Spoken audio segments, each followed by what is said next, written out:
મધ્યરાત્રિના પુનઃ Ankleshwar national highway number 48 ઉપર ખરોડ ચોકડી ઉપર ટ્રક ચાલકો ચક્કાજામ કર્યા હતા. સરકાર દ્વારા હિટ એન્ડ રન સહિત હાઈવે અકસ્માતના કેસમાં 10 વર્ષની સજા અને 5 લાખ સુધીના દંડ કરતા નવા કાયદાઓને લઈ ડ્રાઈવરોમાં ભારે રોષ ફેલાયો છે. નવા વર્ષના પ્રથમ દિવસે જ માર્ગ બ્લોક કરી વાહન વ્યવહાર અટકાવી વિરોધ નોંધાવ્યો હતો, જે મહા મુસીબતે પોલીસે હળવો કર્યો હતો. અંકલેશ્વરમાં દિવસ દરમિયાન પ્રથમ અંસાર માર્કેટ તેમજ રાજપીપળા ચોકડી વર્ષા હોટલ પાસે ટ્રક ચાલકો રોડ બ્લોક કરી વિરોધ કર્યો હતો. જે બાદ ગત રાત્રિના પુનઃ અંકલેશ્વરના ખરોડ ચોકડી લેન્ડમાર્ક હોટલ પાસે માર્ગ બ્લોક કરી દેવામાં આવ્યા હતા. માર્ગ ઉપર અડચણરૂપ વાહનો ઊભા કરી પુનઃ હાઈવેનો વાહન વ્યવહાર થંભાવી દીધો હતો. પાનોલી પોલીસની ટીમ સ્થળ ઉપર દોડી આવી હતી. વિરોધ પ્રદર્શિત કરી રહેલા ચાલકને ડિટેઇન કરી માર્ગ ખુલ્લો કર્યો હતો.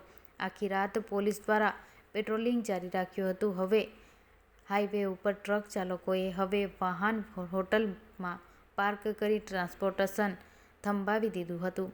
વહેલી સવારથી અંકલેશ્વરમાંથી પસાર થતા નેશનલ હાઈવે નંબર 48 ઉપર અનેક હોટલ તેમજ ટ્રાન્સપોર્ટેશન ઓફિસ પાસે ટ્રક, ટેન્કર સહિતના ભારદારી વાહનોને પેંડા થંભી ગયેલા જોવા મળ્યા છે. હાઈવે ઉપર જીવન જરૂરિયાત સિવાય ટ્રક અને વાહનો જૂજ જોવા મળ્યા હતા.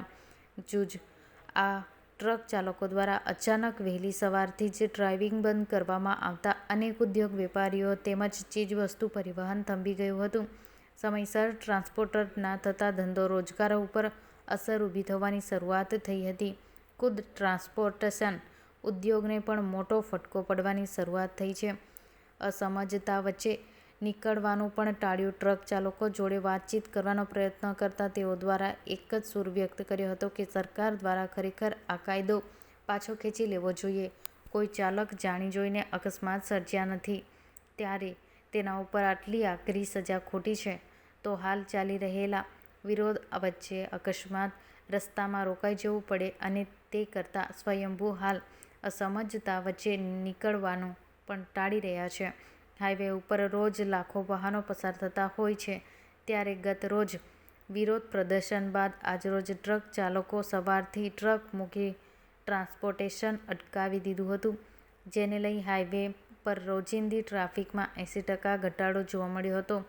હાઈવે ઉપર પેટ્રોલ, ડીઝલ સહિત નવજીવન જરૂરિયાત ચીજવસ્તુ સિવાયના વાહનો જૂજ જોવા મળ્યા હતા.